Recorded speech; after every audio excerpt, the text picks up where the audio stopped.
최근 일본 연구팀으로부터 굉장히 충격적인 소식이 전해졌죠. 그렇습니다. 그 일본 규슈 앞바다에 잠자고 있던 이 괴물이 깨어날 준비를 마쳤다는 소식입니다. 그렇죠. 그 괴물이 이제 마그마인 거죠. 그래서 우리는 이번에 이제 화산과 더불어 한반도의 상황이 어떻게 될지까지 한번 다각도로 살펴보려고 합니다. 그래서 이 어려운 주제를 쉽고 재밌게 풀어주실 분, 지질학과 자연재 연구 분야의 투톱 아니죠? 원톱입니다. 네. 네. 김기범 교수님과 오늘 함께하겠습니다. 반갑습니다. 예, 안녕하십니까. 반갑습니다. 부산대학교 지질환경과학과 김기범이라고 합니다.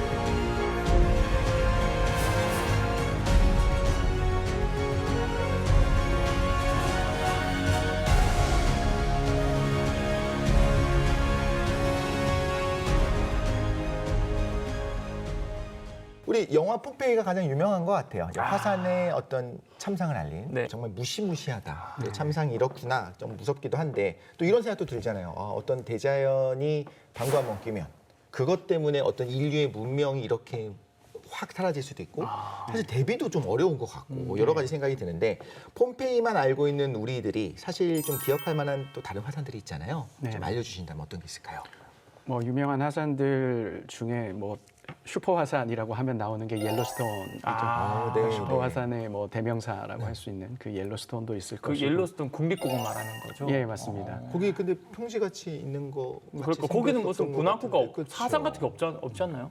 거기 있습니다. 칼데라가 있고 그 칼데라 안에 새로 자라나는 이제 그 칼데라 후 화산 활동이 있는데 예, 옐로스톤 같은 경우는 어떻게 보면은 우리가 화산을 위로 뾰족하다고 생각을 하잖아요. 이렇게 돼 있고 여기 칼데라. 네, 그런데 이제 아주 큰 화산 폭발이 일어나고 나면 땅 속에 순식간에 이제 마그마가 다 빠져나가 버리고 그럼 위에 있는 화산이 무너져 싹 주죠. 내리는 이제 그걸 콜드론이라고도 부르는데 이 화산학적 용어로 그것이 이제 보면은 옐로스톤이 마지막이고 60만 년 전에 만들어졌고 그거보다 한 80만 년 전에 칼데라가 바로 옆에 하나 있고 또 그거보다 한 60만 년 전에 다시 또 칼데라가 있는. 그러니까 거기는 보면은 지금 움직이고 있네요. 예, 그렇죠.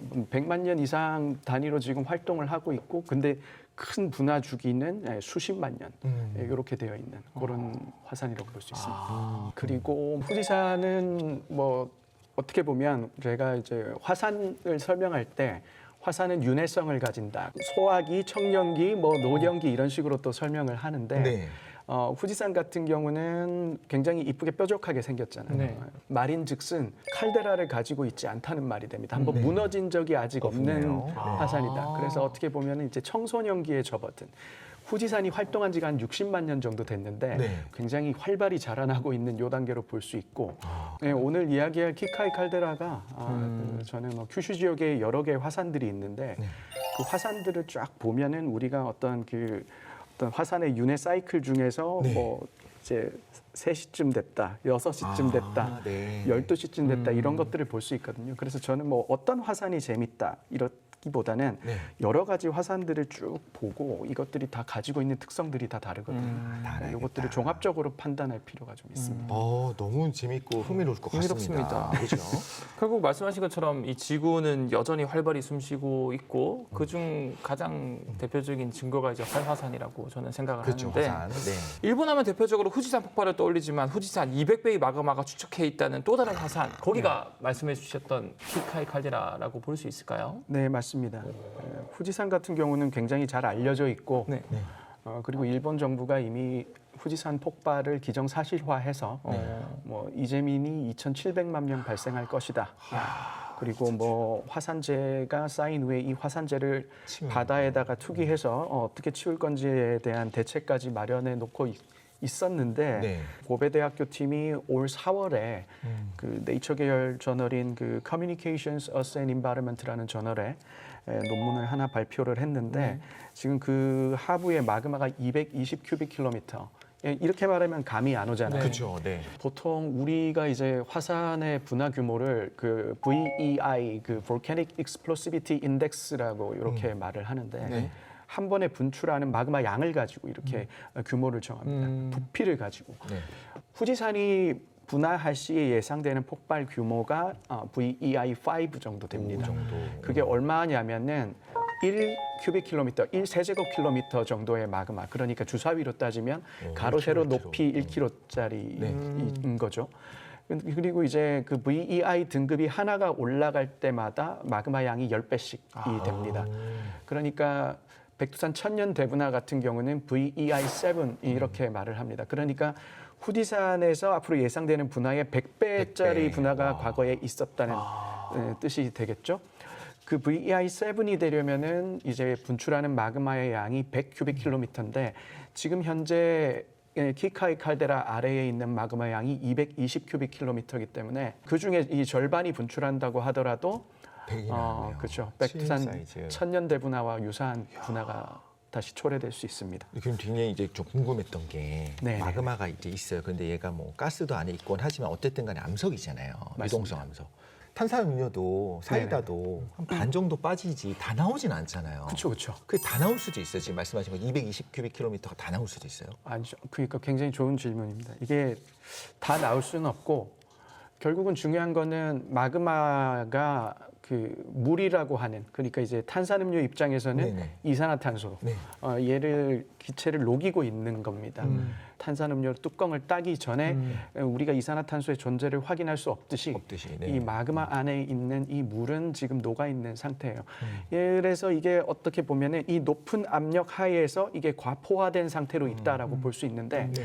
결국 분화가 일어나면은 압력이 갑자기 떨어지는 거고 탄산음료에서 이산화탄소가 빠져나오듯이 마그마로부터 물이 빠져나옵니다. 그 물이 결국은 이 대기 하에 노출된 압력 강화와 밸런스를 이룰 정도로 이게 빠져나오게 되면은 그게 네. 바꿔진 어떤 압력 조건의 어떤 평형 상태를 이루게 되면은 거기서 분화가 멈추는 거죠. 결국 그거네요. 우리가 같은 탄산음료라도 많이 흔들어 놓은 탄산음료랑 그치. 그냥 일반적 탄산음료 둘 다 따면 넘치지만 흔들어 놓은 게 훨씬 많이 넘치잖아요. 샴페인은 잘 흔들면 다 나오기도 다 나오기도 하더라고요. 하고. 진짜로. 거의 다 나올 수 있죠. 결국 그 내부의 압력이 지금 외부 대기압이랑 어느 정도 차이가 나는지 그런 것들이나 뭐 점성이라든가 이런 것들이 다른 거고. 큰 그렇습니다. 역할을 하나 보네요. 그래서 사실은 그 백두산 같은 경우에 서기 946년도에 규모 7의 분화가 있고 나서 오히려 분화의 주기는 짧아졌어요. 잔류해 있는 마그마가 이제 조금씩 예, 분출을 하고 있는 상황이거든요. 이미 균열이 생겼으니까 그냥 이렇게 쭉쭉쭉 나오기도 쉽고. 네, 맞습니다. 그리고 오늘 이야기할 키카이 칼데라에서도 유사한 현상들이 이제 관측이 되고 있습니다. 그 키카이 칼데라에 네. 대해서 구체적으로 저희가 처음 들어보기 때문에 맞아요. 한번 알려주시면 좋겠습니다. 네, 큐슈 지역에는 키카이 칼데라뿐만이 아니고 굉장히 유명한 그 초대형 분화를 했던 활화산들이 굉장히 여러 개가 있습니다. 아소산부터 시작해서 고바야시, 아이라, 아타 이 다 이름입니다. 네. 칼데라들이 하나, 둘, 셋, 넷, 다섯, 여섯 계속 있습니다. 네. 그러면서 이제 큐슈의 육지를 벗어나서 이제 남쪽 바다로 내려오면 그 바다 한가운데 섬이 있습니다. 네. 그 사츠마 이오지마 그리고 다케시마 이 이름이 마음에 안 드는데. 네. 뭐 다케시마가 엄청 많아요. 일본에 보면. 그래요? 네, 다케시마가 엄청 많고 뭐 어쨌든 그 섬이 있는데 작은 섬이 있는데 화산섬이 이 바닷속에 거대한 이 칼데라 지금 이야기할 키카이 칼데라에 칼데라가 보면 구덩이에 이 림 부분이 있잖아요. 네. 림 부분에 삐죽 솟아 있는 그 부분이 이제 지금 거기에 섬을 이루고 있거든요. 예, 지금 그 화산이 지금 이슈가 되고 있는 그런 화산이 되겠습니다. 그 아래쪽에 있는 것들이요. 그렇죠. 그러면 이건 거의 구글 지도로 해저 지형도를 봐야지만 동그란 게 좀 드문드문 보일 정도로 어마어마하게 큰 거네요. 예, 맞습니다. 그 일본 그 고베대학교 연구팀에서 18년도에 이 키카이 칼데라 바닷속의 진짜 모습을 조사를 한 거예요. 뭘로 했냐면 우리 석유 찾을 때 쓰는 네. 그 탄성파 반사법이라고 있습니다. 배가 네. 가면서 우리 몸속에 초음파 검사하듯이. 약간 네. 박쥐가 쫙 초음파 해가지고 맞아요. 세상을 바라보는 것처럼. 소나로. 예, 네. 그거로 이렇게 딱 보니까는 지금 이 키카이 칼데라가 굉장히 움푹 들어간 지역인데 네. 이 칼데라 안에 돔이 하나 새로 자라 있더라. 약간 이렇게 돼 있는 게 아니고 여기서 살짝 올라가 있는 이렇게 돼 있는. 그러니까 뭔가 새로 태동하고 있네요.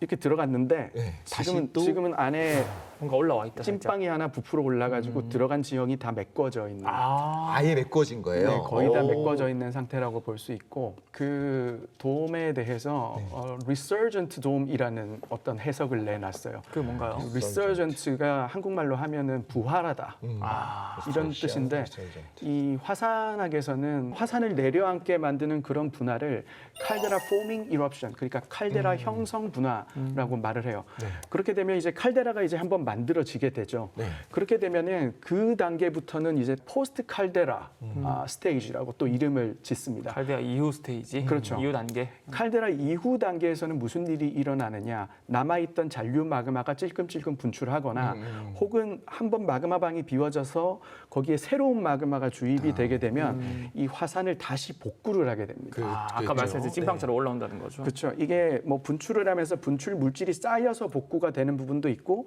밀어 밑에서 올려서. 마그마가 네. 다시 밀어 올려서 꺼졌던 지형을 다시 들어 올리는 거죠. 그렇게 돼가지고 화산이 칼데라가 형성되기 전 단계로 거의 복원이 됐을 때 우리는 그것을 이제 어떤 칼데라 리서전트 스테이지라고 말을 합니다. 그러면은 원래 분화하기 직전 모습 정도 됐으면 이제 그 지질학적 연대로는 거의 이제 찰랑찰랑했다. 그렇죠. 그래서 지난번에도 이 정도에서 터졌으니 네네. 터질 때 됐다. 지금 우리가 옐로스톤을 평가할 때 옐로스톤을 리서전트 칼데라라고 말을 합니다. 아 무섭다. 아니 그러면 우리도 여드름 막 터지기 전에 피부과 가서 미리 째는 것처럼. 살짝 구멍 나가지고 촥 이렇게 조금씩 압출하는 압출하거나 거. 미리 빼낼 수 있잖아요. 그거 좀 빼내야 되지 않을까요? 잘못 걷다가 터지면 큰일 나나? 지금 그거 자체가 트리거가 될 수가 있어요. 이게 시작되는. 네. 그래가지고 이제 그 고베대학교 팀이 18년도에 나온 논문에서는 그 새로 올라온 돔을 리서전트 돔이라고 이렇게 평가를 하는데 네. 그 기준이 뭐냐면 7,300년 전에 이 키카이 칼데라가 최종 분화를 했습니다. 얼마 안 됐네요. 생각보다 만 년도 안 네, 됐으니까. 굉장히 큰 분화였고 그때 당시 분출했던 마그마 양이 160 큐빅킬로미터. 그러니까 7 백두산보다 크네요. 그렇죠. 예, 백두산 천년대 분화의 1.5배 정도 됩니다. 뭐 그때 당시에 분출했던 화산재가 뭐 아카호야 분화 이렇게 부르는데 그 아카호야 화산재를 파보면 그 아래에 바로 토기 유적지가 발굴이 되거든요. 약간 사람이 살 때 폼페이처럼 다 죽었구나. 그 7,300년 전이면 거의 초기. 그 일본 조몬 문명이 그로 인해서 멸망했다 뭐 이런 말도 있긴 있습니다. 뭐 학계 논쟁거리가 되긴 하지만 그 정도의 분화였는데 그때 키카이 아카호야 화산재의 화학 성분하고 새로 올라온 이 부활한 중앙돔의 화산 그 물질의 어떤 화학 성분을 비교를 해보니까 전혀 다른 물질이 예, 올라오고 있다. 새로 공급된 거다. 다른 곳에서 공급된 건가요? 네, 잔여물이 분출하던 단계가 끝나고 네.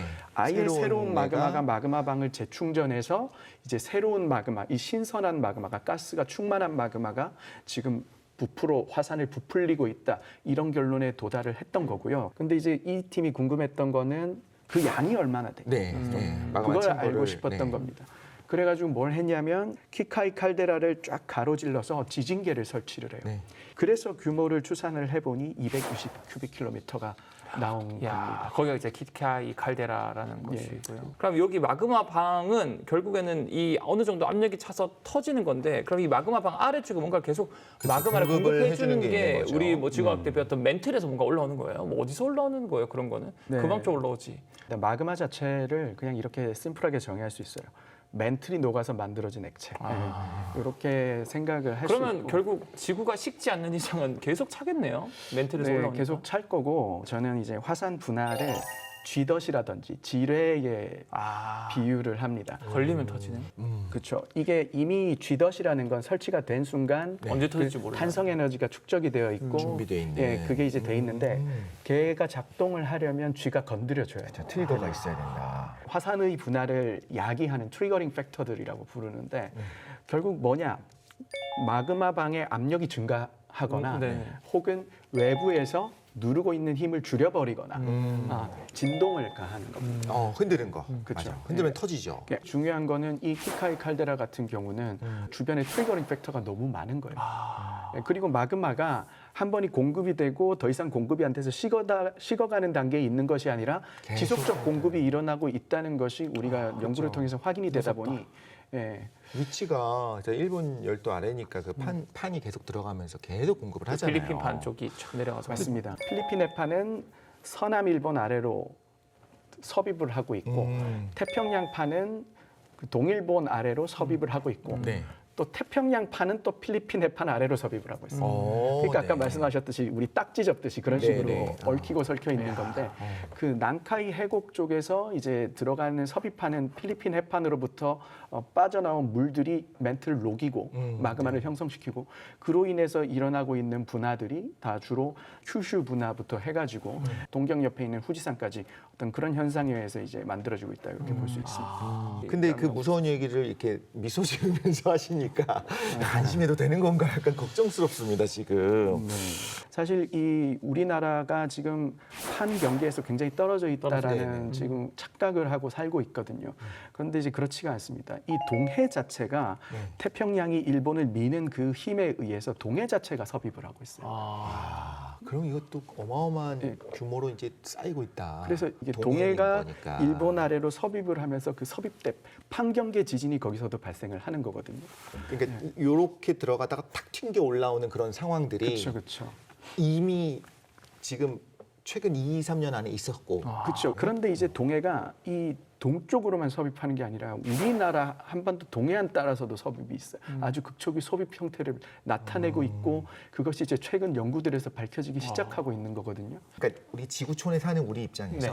어쨌든 일본은 다른 나라 이야기다가 아니고 다 연결되어 있고 일본에서의 어떤 커다란 지진이 화산을 촉발하고 그것이 맞아, 또 맞아. 우리나라의 화산을 촉발할 수 있다. 우리나라의 지진을 촉발할 수 있다. 이런 얘기까지 쭉 해주셨어요. 관심 가져야 되는 이유이기도 한데 우리는 뭘 할 수 있어요? 그것도 굉장히 궁금한 것 중에 하나예요, 사실.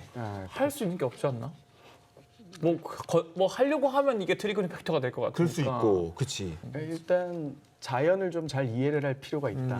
뭐 사실 키카이 칼데라 같은 경우는 네. 사실 7,300년 전 아카오야 분화가 있었을 때 경상남북도, 전라남도, 제주도 지역이 다 화산재 낙하 영역 안에 포함이 됐었습니다. 그 약간 오는 정도인가요? 아니면 막 2cm, 3cm, 10cm씩 덮었나요? 그 정확하게는 알 수가 없고 지금 그게 온전히 남아 있지 않기 때문에 그렇긴 하지만 네. 흔히 우리가 플리니식 분화라고 네. 하는데 마치 그 버섯구름처럼 네, 크게, 원자폭탄 터졌을 때 그 우산구름의 범위 안에 우리 한반도가 들어갈 정도였었습니다. 이야. 워낙 가깝기 때문에 이 우산 안에 들을 정도면 그렇죠. 네, 그렇게 무섭긴 진짜 포함됐다라고 볼 수가 있고 그래서 사실은 그 일본 큐슈 지역의 화산 분화는 어떤 옆에 나라의 재난이 아니라 우리나라 자체가 지금 재난 영역 안에 같이 포함이 됐습니다. 동아시아 전체가 그렇죠. 큰일 났다. 거든요. 1707년도 분화 당시 이제 분화 규모가 VEI5 정도 되거든요. 네. 근데 지금 축적된 마그마 중에 절반 정도 나와서 규모 7짜리 분화가 일어난다. 실제로 7,300년 전 분화도 이미 규모 7을 넘어갔었으니까 네. 그렇게 되면은 그 일본 정부가 다시 이제 재난에 대해서 방제 대책을 세워야 하는 그 정도가 되지 않을까. 약간 나만의 세대로 끝나는 게 아니고 내 자손, 내 전체 세대의 안전을 위해서라면 약간 내륙에 사는 게 제일 좋겠네요. 뭐 예를 들어서 뭐 아프리카 중심에 산다던가. 아프리카 중심에 화산이 없을 거라고 생각해요. 그래서 교수님이 보셨을 때 가장 안전한 곳은 어디입니까? 가장 안전한 곳 어디예요? 가장 안전한 곳이요. 네. 대륙의 가운데가 사실은 가장 안전하겠죠. 그 시베리아 한- 북미 대륙, 북미 대륙의 한가운데. 이야. 그 한가운데가 대부분 사막 아닙니까? 근데? 근데 보통 사막화돼 있기 때문에 그 척박함을 견디면서 살 자신만 있다면 그 지질재해로부터는 가장 안전하지 않을까 싶긴 해요. 향후 200년 안에 터질지도 모르는 걸 위해서. 그러니까요. 그럼 결국 사막 쪽에 땅을 좀 사놓으시는 게 좋을 것 같아요. 그게 나쁘지 네. 않다. 근데 혹시 재수없게 잘 모르고 샀더니 그게 그 옐로스톤 국립공원 근처다 하면 또 그것도 이제 또 안될 수도 있는 이게 거죠. 또 그럴 수 있죠. 거기 핫스팟이라는 그러니까요. 또 대륙의 내부냐 아니냐 이거를 무시하는 화산 활동이 있을 수 있어서. 기본적으로 우리나라의 화산이라고 하면은 보통 세 개 얘기하잖아요. 백두산, 울릉도 그리고 한라산. 한라산. 세 가지 좀 특징도 알려주시면 네네. 우리가 뭘 가장 무서워해야 되는지, 그걸 어떻게 해야 되는지. 제주도를 보면은 중앙에 아주 높은 봉우리 그걸 한라산이라고 부르고 또 주변에 보면 우리 오름이라고 오름들. 부르는 네. 굉장히 조그만 여러 기둥. 화산들이 있습니다. 이 제주도는 이 성층 화산으로 분류를 안 합니다. 그냥 볼케닉 필드, 화산 지대라고 그냥 불러요. 조금 분화들이 막 일어나는 곳인데 한라산은 그러면 이렇게 화산이 된 이유가 그 아래 뭐 열정 같은 게 있는 거예요? 그렇지는 않습니다. 그 지역 전체에서 여기저기서 분화가 일어나는데 확률적으로 중앙 분화 확률이 높을 뿐인 거죠. 그러니까 성층이면 한번 나오고 굳고 또 나오고 또 나오는데 이렇게 점점 솟아야 되는데 성층 화산이면 마그마 공급 체계가 하나로 일원화되어 있습니다. 그래서 계속 같은 길로 올라야 되는데 제주도는 여기저기서 일어나는 화산들이 다 개별적 마그마 각각의 화산이구나. 체계를 가지고 있어요. 그 제주도 한라산을 보면 최종 분화는 한 2만 년 전으로 보고 있고 한라산. 근데 그럼 정지한 건가요? 아니면 저희 죽기 전에 한번 또 뭐 인명 피해는 없으면 좋겠지만 있을 수 있어요. 저는 제주도는 쉽지 않다고 봐요. 제주도는 실제로 지열을 재보면 우리 한반도보다도 지열이 낮아요. 차갑거든요. 근데 그에 반해서 이제 울릉도 같은 경우는 과거에 이제 지열 발전 목적으로 시추를 했었는데 1km 내려갈 때마다 96도 정도가 증가를 합니다. 진짜 얼른 들어도 굉장히 뜨거운 거죠. 네, 백두산이 97도거든요. 이거는 땅 속에 마그마방이 있지 않고는 만들어질 수 없는 속도입니다. 우리 한반도 육상에서 한 40도 넘어가면 온천 개발할 수 있거든요. 거기다가 이제 뭐 울릉도 같은 경우는 지금 뭐 최근에 좀 밝혀지고 있는 거지만 이제 연대 측정된 지질학적으로 연대 측정된 가장 젊은 분화는 3,000년 전. 그런데 이제 연대 측정 안 된 두 번의 분화가 그 이후에 있습니다. 3,000년 전 이후에 3번이 있었던 거죠. 그렇게 따지면. 평균 1,000년. 야, 무서운데? 거기 또 우리 주민들이 살고 있지 않습니까? 그렇죠. 우리 국민이 있죠. 1만여 명이 그 화산 안에 살고 있는 데다가 심지어 그 칼데라 안에 네. 나리분지라고 분지가 있어요. 그 분화구에 살고 있는 겁니다. 사람이. 분화구에 살고 있으면 좀 위험한데. 그러니까 약간 뭐 바다 속에 있어서 그런 거지 굉장히 높은 화산의 꼭대기 살고 있는데 거기까지 이제 찰랑찰랑 이제 바다 위에서 안 보이는 건가요? 맞습니다. 그 백두산이 2,700m인데 해발 고도가 네. 울릉도가 사실은 더 큰 화산이에요. 진짜요? 울릉도가 있는 동해의 그 해저 수심이 2,000m인데 울릉도가 물 밖으로 980m 드러나 있거든요. 네. 네, 한 3,000m가 넘습니다. 땅 속으로 들어가 있는 부분도 있어서. 그러니까 이제 울릉도 같은 경우는 활화산은 확실한 거고 또 네. 성층 화산이기 때문에 거기에 고정된 시스템에서 다시 분화가 일어날 것이 예측이 되고 그리고 실제로 지금 또 마그마성 이산화탄소가 계속 검출이 되고 있습니다. 나오고 있어요. 예, 뽀글뽀글 올라오기 뽀글뽀글. 때문에 울릉도 같은 경우는 실제 한반도에서 우리 국민들에게 어떤 피해를 줄 수 있는 가장 우리가 먼저 좀 조사하고 다뤄야 하는 대상이라고 볼 수가 있겠습니다. 아니 그 만약에 어떤 조짐이 있어서 우리 울릉도 주민들이 일단 빠졌습니다. 네네. 그때 분화한 다음에 좀 땅이 커질 수도 있긴 한 거지요. 그 울릉도의 분화 주기를 봤을 때 네. 칼데라 형성 분화가 일어날 것 같지 않아요. 그게 이제 칼데라가 만들어졌던 때가 1만 년 전이었어요. 1만 년 전에 초대형 이제 분화가 있었고 그 이후에 대형 분화가 규모 한 3에서 4 정도 되는 분화가 또 한 2회 정도 더 있습니다. 그러니까 이제 칼데라 주기로 봤을 때는 어떤 칼데라 후 단계, 포스트 칼데라 단계이고 분화 규모는 작게 예측이 되는데 그러면 이게 작은 분화가 오히려 더 위험할 수 있는 게 그 아시겠지만 그 2014년도에 일본에서 분화가 한 번 있었죠. 갑자기 수증기 폭발을 하는 바람에 이제 등산객들이 사망하고 2019년도에 뉴질랜드의 화이트섬이라는 곳에서 이것도 역시 기억하죠. 분화가 있었는데 그때 막 생중계했었잖아. 관광객들이 들어갔는데 네. 갑자기 그러니까 예고 없이 수증기 폭발 일어나갖고 그때 막. 맞습니다. 이 마그마성 폭발은 자기가 가지고 있는 가스에서 터지는 거라면 수증기성 폭발은 이 마그마가 바깥에 있는 물을 데펴가지고 그 초인계 상태의 물이 갑자기 수증기화되는 과정에서 발생을 해요. 이것은 전조가 없어요. 그러니까요. 네, 전조가 없어요. 그런 것들이 이제 울릉도에서도 어떤 일어날 수 있는 재난이라고 볼 수 있는 거죠. 교수님 그러면은 지금 울릉도나 또는 그 한라산 얘기도 정리해 주셨는데 백두산도 사실은 뭐 이슈가 최고 많이 되지 않았습니까? 그렇죠. 우리 민족의 영산입니다. 네. 그러면 현재 이 백두산의 상태는 지금 어떤 상태인지 또 궁금하네요. 네네. 그 백두산은 성층 화산이고 또 칼데라형 화산입니다. 네. 천지라고 하는 칼데라를 가지고 있는 화산이고 백두산에 대해서 그렇게 큰 관심이 과거에는 없다가 영화가 나오면서 굉장히 또 관심을 갖게 됐고 또 거기다가 영화 자체뿐만이 아니라 그 미 의회에서 운영하고 있는 스미소니언 데이터베이스 그쪽에 그 글로벌 볼케니즘 프로그램이라는 게 있는데 거기 보면 이제 역사 문헌들을 쫙 조사를 해가지고 백두산의 분화 주기를 약 100여 년 정도 된다 이렇게 공식적으로 발표를 함으로써 그러면은 영화에 나오는 그런 대폭발이 100년마다 한 번씩 일어나가지고 우리 그 지금 북한 정권이 붕괴되거나 이럴 수 있는 거 아니야? 네네. 이런 생각을 해왔던 거예요. 그런데 이 백두산이 가지고 있는 현재의 지형적 특성이라든지 거기를 이제 조사하고 있는 내부의 마그마의 어떤 성분이라든지 이런 걸 조사하는 어떤 지금 나오는 논문들을 봤을 때 백두산은 어떤 단계에 있느냐, 뭐 리서전트 돔 혹은 그래서 이제 다시 폭발할 수 있는 단계에 왔다라고 보기는 어렵다는 겁니다. 예, 이제 다행이다. 946년에 분화가 일어나고 나서 무너져 내리고 그 무너진 이 화산 지형을 다시 복원하고 새로운 마그마가 다시 올라와서 그 마그마 방을 채워야 하는 이제 시작점에 있다고 볼 수가 있는 겁니다. 아직은 멀었다. 멀었다. 실제로 그래서 소형 분화는 100년 주기로 분화를 하고 있는 거는 같아 보입니다. 네. 그러나 우리가 이제 알고 싶은 거는 서기 946년에 발생했던 규모 7 정도의 분화가 과거에 언제 또 분화한 이력이 있냐 아니겠습니까? 그렇죠? 그렇죠. 그거를 이제 살펴봤을 때 그 백두산의 이제 천년 대분화라 부르는 그 천문봉 대분화의 연대는 지금으로부터 5만 년 전입니다. 그럼 아직 49,000년 남았다라고 뭐 봐도 예, 굉장히 작은 샘플 가지고 예단할 수는 없지만 그 우리가 지금 알고 있는 어떤 100년 주기보다는 훨씬 더 큰 오더로 큰 큰 스케일에서, 스케일로 진행될 이게 것 지금 진행되고 있을 것 같다. 이렇게 볼 수가 있겠습니다.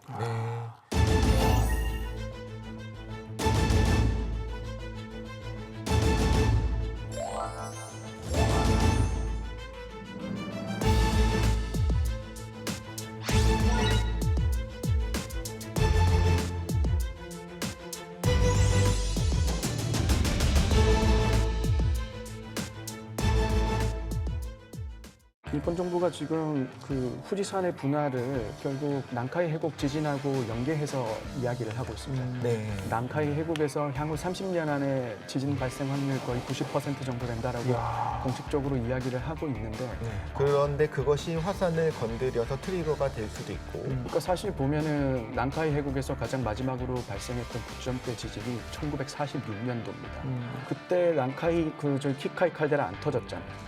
그렇죠. 후지산도 안 터졌거든요. 네. 하지만 이제 우리는 그럴 가능성이 대비해야 있음을 된다. 항상 머릿속에 담아둬야 됩니다.